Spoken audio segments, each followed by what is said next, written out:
जय मसीह की। प्रभु यीशु के पवित्र नाम में आप सबका स्वागत है प्रभु के पवित्र वचन सुनने के लिए। और साथ ही आप लोगों से निवेदन है कि प्रभु के इस वचन के लिए जब आप सुनते हैं, बाद में इस संदेश की वीडियो में आपको अच्छा लगता है या आपको खराब लगता है, जो भी है, कम से कम आप कमेंट करके ज़रूर बताए करें, ताकि हमें भी थोड़ा सा उत्साह भी हो और हमें ये भी पता चले कि जो संदेश हमारे द्वारा प्रभु का आया वो कितने लोगों को अच्छा लगा, कितने लोगों को खराब लगा। और परमेश्वर का वचन कहता है कि अगर परमेश्वर से प्रेम रखते हो, परमेश्वर के जन हो, तो परमेश्वर के वचन का प्रचार करो। हालेलुया। तो आप लोग इसको लाइक करके या शेयर करके भी वीडियो को अपने मित्र भाई बहनों तक पहुंचा के भी आप एक तरफ से वचन का प्रचार कर सकते हैं। तो आप संदेश को सुनते हैं, संदेश की वीडियो को जरूर प्रभु की महिमा के लिए, खुद की आशीषों के लिए और दूसरों को आशीष का कारण बनने के लिए कमेंट करके बताए करें और लाइक शेयर किया करें। तो यहाँ पर परमेश्वर की व्यवस्था के बारे में कहा गया है और यहाँ पवित्र शास्त्र में दाऊद के बारे में जिक्र है। तो कितने लोग हैं जो दाऊद के जीवन के बारे में समझते हैं? तो अपना हाथ उठाएंगे। कितने लोग हैं जो दाऊद के जीवन के बारे में समझते हैं? तो फिर जब आप समझते ही हैं तो प्रभु आपको आशीष दे, और जो नहीं समझते हैं उनको समझने की आशीष दे। हालेलुया। प्रभु सबको आशीष दे।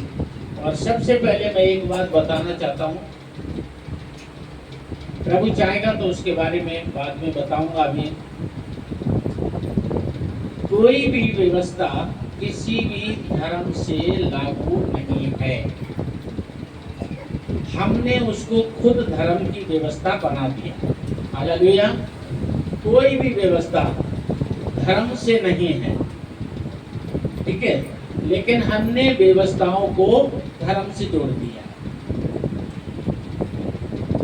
जैसे चर्च नाम आता है तो ये मनुष्य ने बना दिया कि धार्मिक स्थल ये जो है चर्च वो ईसाइयों का।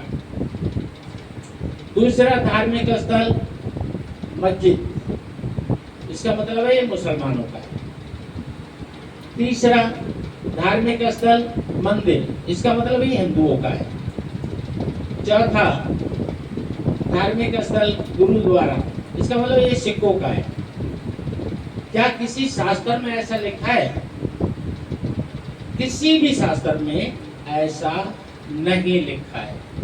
और अगर किसी भी शास्त्र में मिले तो आप कमेंट करके जरूर बताना कि देखो इस शास्त्र में इस जगह में लिखा है। लेकिन जहां तक अभी तक मैंने सुना है और पढ़ा है तो किसी भी शास्त्र में नहीं है। इसका मतलब है मनुष्य ने खुद अपनी मर्जी से व्यवस्था को धर्म से जोड़ दिया है। और किसी भी शास्त्र में जो मैंने जहाँ तक अभी पढ़ा है और सुना है, उसमें किसी भी शास्त्र में अभी तक ईसाई शब्द, हिंदू शब्द, मुस्लिम शब्द, सिख शब्द नहीं मिला।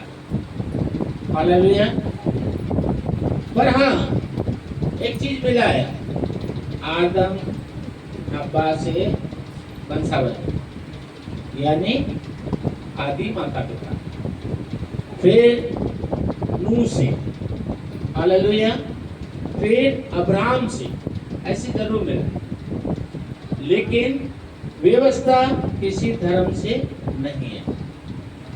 और इस सच्चाई को सब लोग दिल में मानते हैं पर बाहर अस्वीकार करते हैं कि सच्चाई ये है कि एक ही धर्म है और दो ही सृष्टि पे परमेश्वर के हाथ से रचे गए हैं, एक स्त्री और एक पुरुष। ये हर एक शास्त्र में मिलेगा। शब्दों में थोड़ा अलग फेर हो सकता है। बाइबल में आदम हव्वा लिखा है, ठीक है ना, दूसरे में कुछ और लिखा होगा, शब्दों में हेरफेर होगा। लेकिन सच्चाई ये है कि सृष्टि पे ईश्वर ने सबसे पहला एक पुरुष, दूसरे नंबर पे एक स्त्री, और उसके बाद उसके बाद जितने भी बने हैं सब पेट से जन्मे हैं।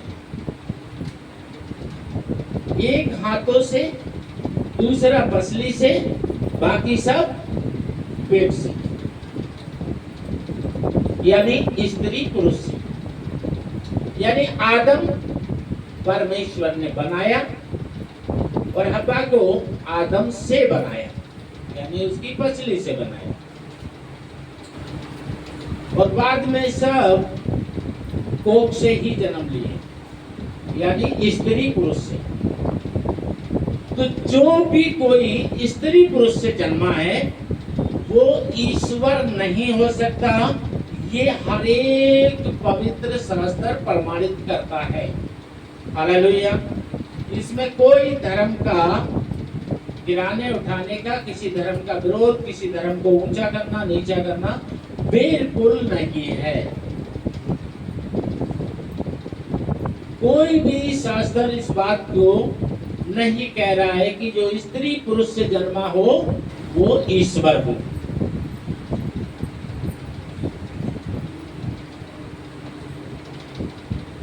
और प्रभु यीशु के बारे में पवित्र शास्त्र कहता है कि प्रभु यीशु कुंवारी कन्या मरियम की गर्भ में आने से पहले ही यीशु के बारे में भविष्यवाणी हुई स्वर्ग से। स्वर्गदूतों ने आके यूसुफ से बातें की, स्वर्गदूतों ने आके मरियम से बातें की। परमेश्वर ने अपने वचन में कहा और मरियम पवित्र आत्मा के सहयोग से, परमेश्वर की सामर्थ्य से, उसके अनुग्रह से, उसकी योजना से गर्भवती हुई और यीशु का जन्म हुआ। हालेलुया। तो ये किसी धर्म से जुड़ा हुआ नहीं है, किसी धर्म को ऊंचा नीचा करने वाला बात नहीं है। इसलिए कोई धर्म छोड़ना, कोई धर्म ग्रहण करने की भी आवश्यकता नहीं है। अपना नाम भी बहुत से लोग नाम बदलते हैं, नाम बदलने की कोई आवश्यकता नहीं है। तो यहाँ हम दाऊद के जीवन को जब देखते हैं, दाऊद के बारे में कहीं नहीं लिखा है कि वो ईसाई धर्म का था, लेकिन दाऊद के बारे में लिखा है कि वो बचपन में क्या था, एक चरवाहा, भेड़ बकरियों को चराने वाला।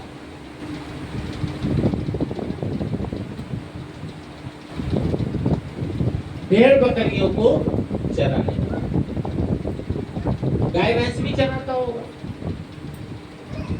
तो जो भेड़ बकरियां चराते हैं, जो गाय भैंस चराते हैं, वो घर से भेड़ बकरियां गाय भैंसों को चराने को कब लेके जाते होंगे? इतना तो शायद आप लोगों को पता ही होगा, कब लेके जाते होंगे? थोड़ा आवाज आना चाहिए ताकि है आपके गांव में है?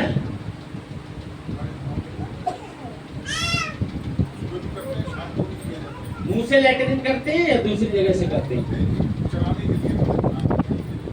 रात में गाय भैंस चराने जाते हैं।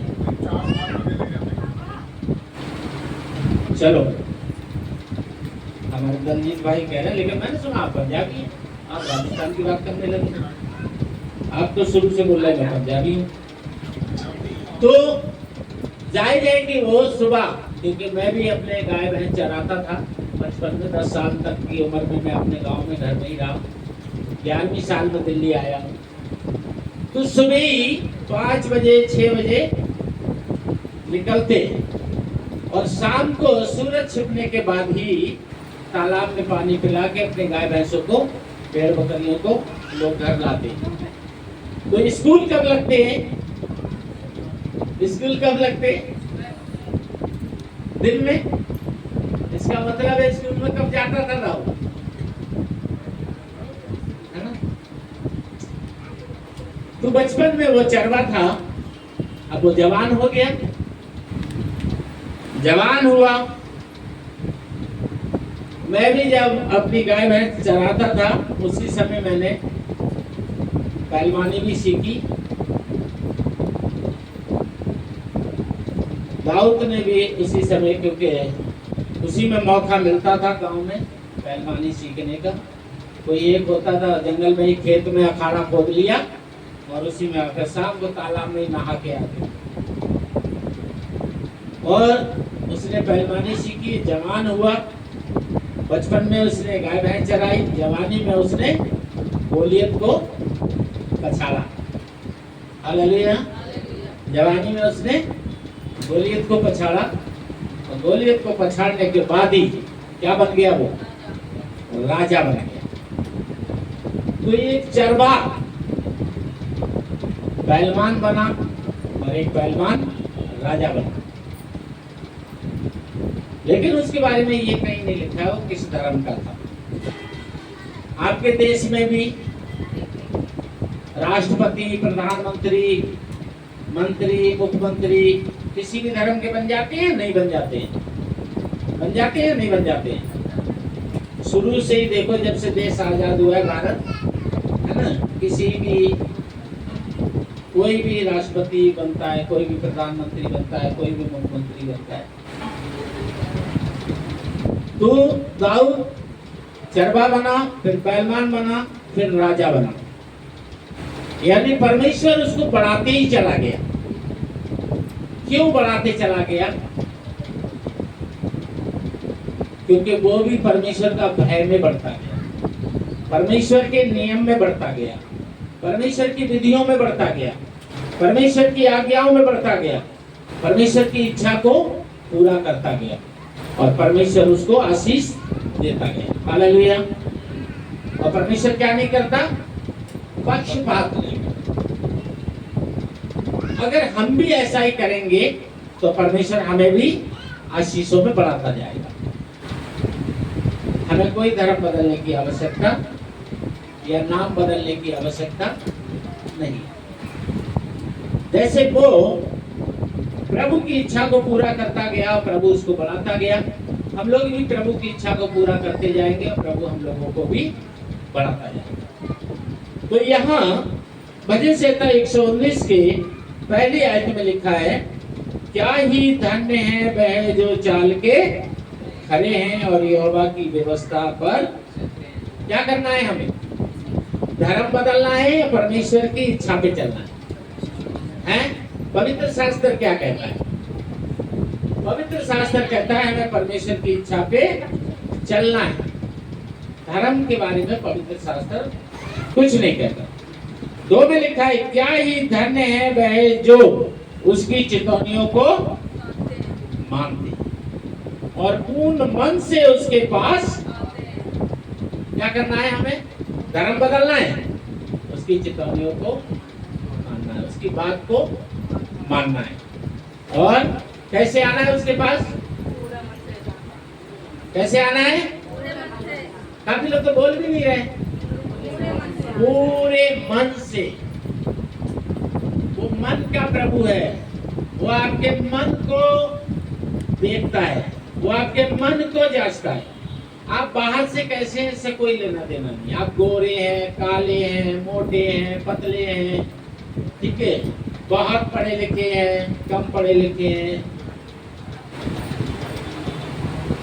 आपके भारत में कितने कितने बहुत बहुत पढ़े लिखे हैं लेकिन वो पार्षद तक नहीं बन पाए हैं। और कितने ऐसे हैं कि देश की बड़ी से बड़ी कुर्सी ले लिए, जिनको इंग्लिश भी नहीं आती, है ना। ऐसे ऐसे लोग भी हैं जो देश में बड़ी बड़ी कुर्सी पे बैठे हैं, जो हिंदी के 57 को इंग्लिश में 97 बोलते हैं और देश की बड़ी कुर्सी पे बैठे हैं। हालेलुया। तो हमें पूरे मन से आने की आवश्यकता है। पूरे मन से आने की आवश्यकता है। इसका मतलब क्या है?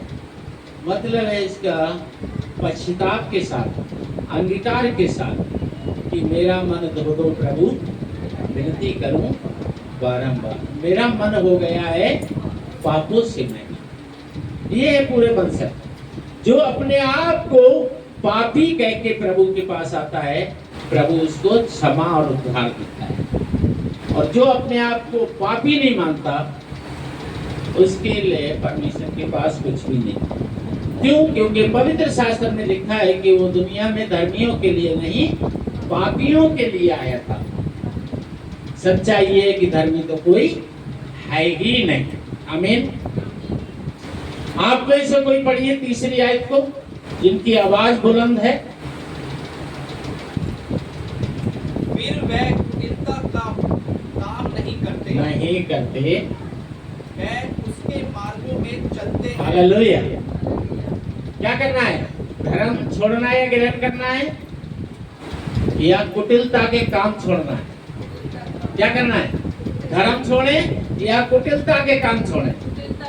कुटिलता के काम छोड़े। और क्या करें? नए धर्म पे चले या उसके मार्ग पे चले? उसके मार्ग पे चले। वचन को हमें सुनने, समझने, पढ़ने की जरूरत है, इसमें चलने की जरूरत है। यही अपने भाई बहनों को बताने की जरूरत है। ना अपना धर्म बदलने की जरूरत है, ना दूसरे का धर्म बदलने की जरूरत है। सच्चाई ये है कि दुनिया में धर्म नहीं, अधर्म है।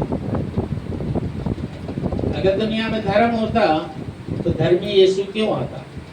अधर्म को मिटाने के लिए। हालेलुया। देखिए, फिर उत्तम बात है 4 में, उन्हें अपने उपदेश इसलिए दिए हैं कि वे यत्न से मान जाएं। जैसे है वैसे। कोई बात नहीं, मूसा भी आएगा तो यहोशू भी आएगा। फिर से पढ़ो। उन्हें अपने उपदेश इसलिए दिए हैं कि वे यत्न से मान जाएं। हालेलुया।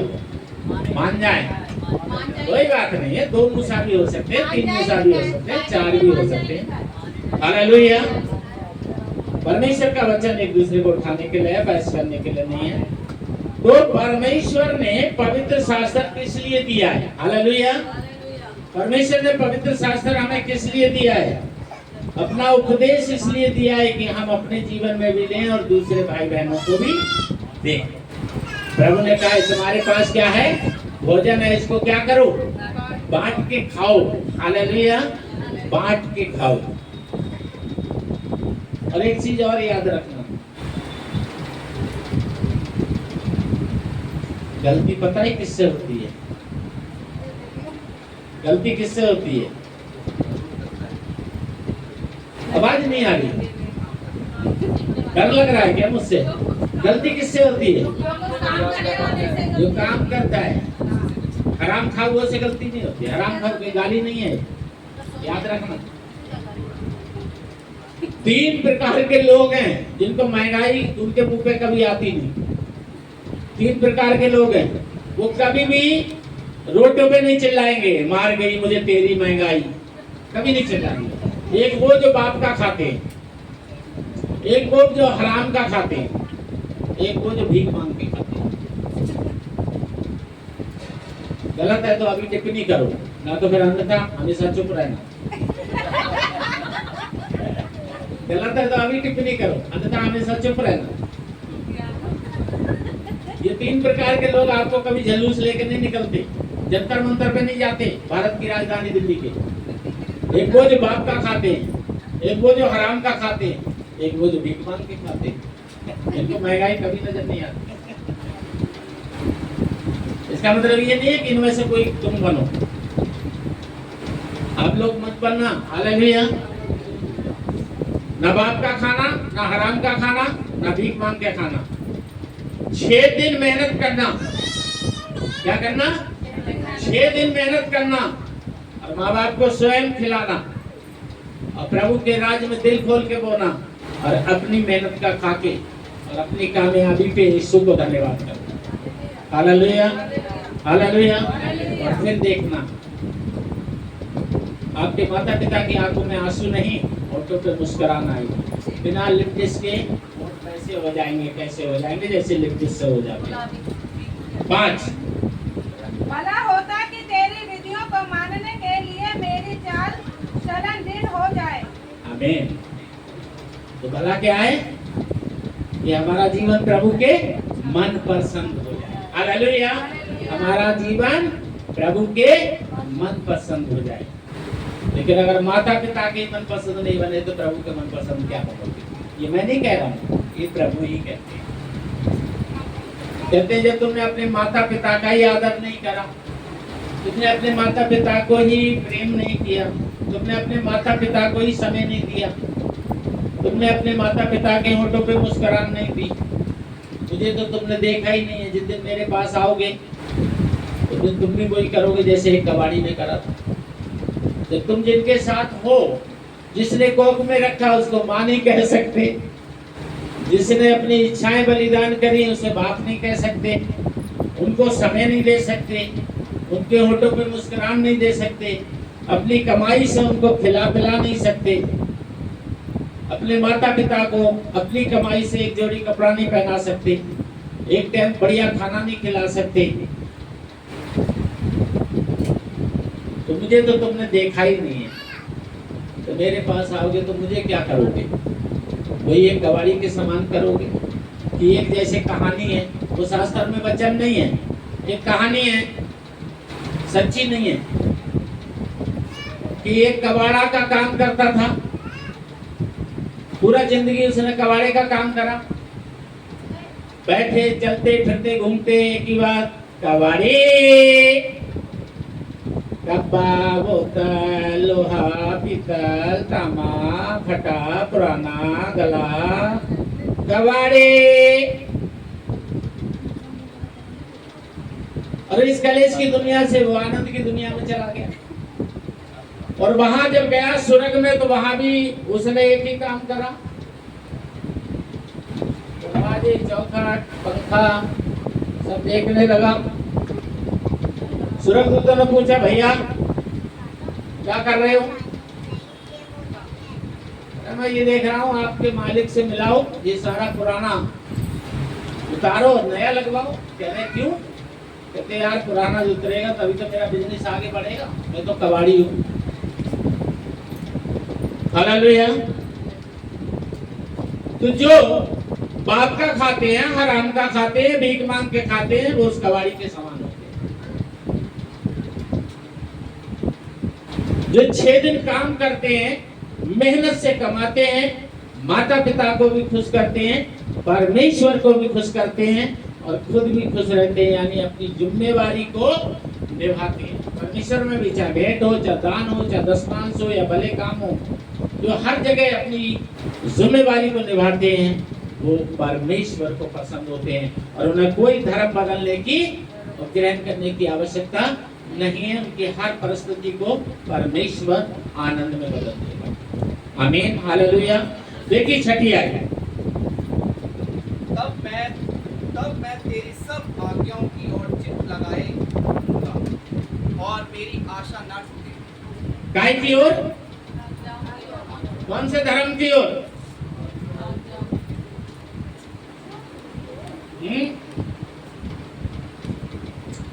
कौन से धर्म की ओर चित्त लगाए रहूंगा? बताइए, पढ़ के बताइए। तब मैं तेरी सब आज्ञाओं की ओर चित्त लगाए रहूंगा। आज्ञाओं की ओर, धर्म की ओर नहीं। इसका मतलब कोई धर्म छोड़ने ग्रहण करने की दौड़ में नहीं दौड़ना है, आज्ञाओं की दौड़ में दौड़ना है।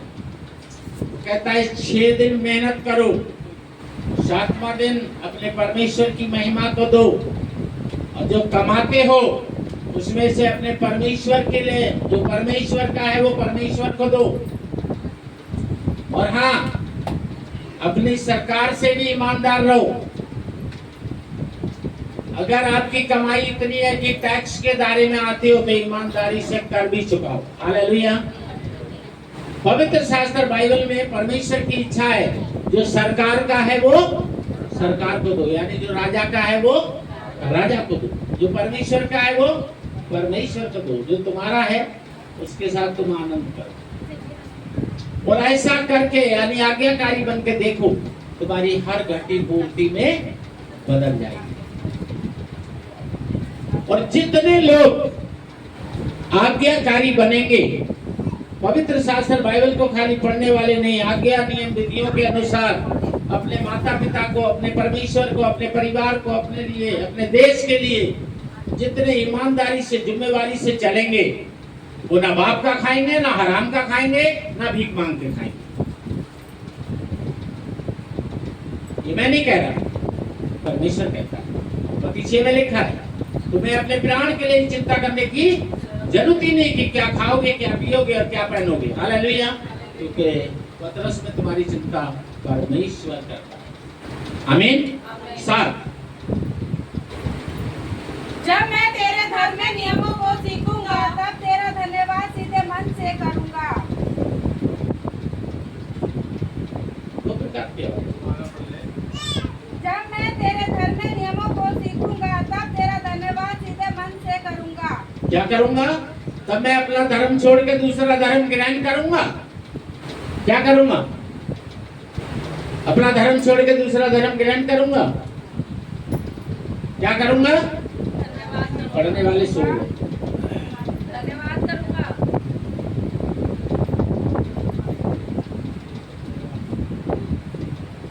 नींद आ गई? नहीं, तो नहीं बोलो। जब मैं तेरे धर्म में नियमों को सीखूंगा, तेरे धर्म में नियमों को सीखूंगा, तब मैं तेरा धन्यवाद। एक ही बार लिखा होगा, 2 बार नहीं लिखा होगा। हाँ। तो क्या करूंगा? धन्यवाद करूंगा। कोई धर्म नहीं छोड़ूंगा, कोई धर्म नहीं ग्रहण करूंगा, धन्यवाद करूंगा। धन्यवाद करता हूँ प्रभु, स्तुति में करता हूँ प्रभु। धन्य हो यीशु राजा, जय हो यीशु राजा। हालेलुया। जब आपकी जिंदगी में कोई जरूरत है तो प्रार्थना करो, और जब पूरी हो जाए तो धन्यवाद करो। क्योंकि हर समय परमेश्वर की तुम्हारी जिंदगी से यही इच्छा है। तितलिस्मियों 5:18 में। हालेलुया। जरूरत है तो प्रार्थना करो, वहां लिखा है निरंतर प्रार्थना में लगे रहो। और अगर जरूरत पूरी हो जाए तो धन्यवाद करो, क्योंकि परमेश्वर की यही इच्छा है। धर्म छोड़ना, ग्रहण करना परमेश्वर की इच्छा नहीं है। परमेश्वर की इच्छा है कि परमेश्वर की आज्ञा का पालन करो, उसके नियम पे चलो, उसकी विधियों पे चलो। आपकी जिंदगी में अगर किसी भी प्रकार से कोई पाप हो गया है, प्रभु के आगे एक बार रो दो। हालेलुया। कोई भी पाप, बड़ा से बड़ा पाप हो गया है, प्रभु के आगे एक बार रो दो। खून के जैसे लाल हो, ओले के जैसे साफ हो जाएगा। हालेलुया। वो प्रभु है। मनुष्य याद रखता है, प्रभु क्षमा करता है। 8, मैं तेरी विधियों को मानूंगा, मुझे पूरी रीति से ना तज। बोले यीशु मसीह की। कितने लोग प्रभु के साथ वायदा करने के लिए तैयार हैं कि प्रभु तेरे नियम, विधियां, आज्ञाओं का पालन करूंगा। जितने लोग करना चाहते हैं, मेरे कहने से नहीं, अपनी मर्जी से। ठीक है। कई बाद में बोलो, वहां खड़े प्रभु के दास ने जबरदस्ती हमसे वाचा बंधवाई, हमारा धर्म परिवर्तन कर दिया, धर्मांतर कर दिया। यहाँ धर्म परिवर्तन, धर्मांतर की जरूरत नहीं है, यीशु की और बाइबल की जरूरत है। हालेलुया। क्या आप अपनी मर्जी से प्रभु के साथ हाथ उठा के अगर वाचा बांधना चाहते हैं तो हाथ उठा के वाचा बांधिए।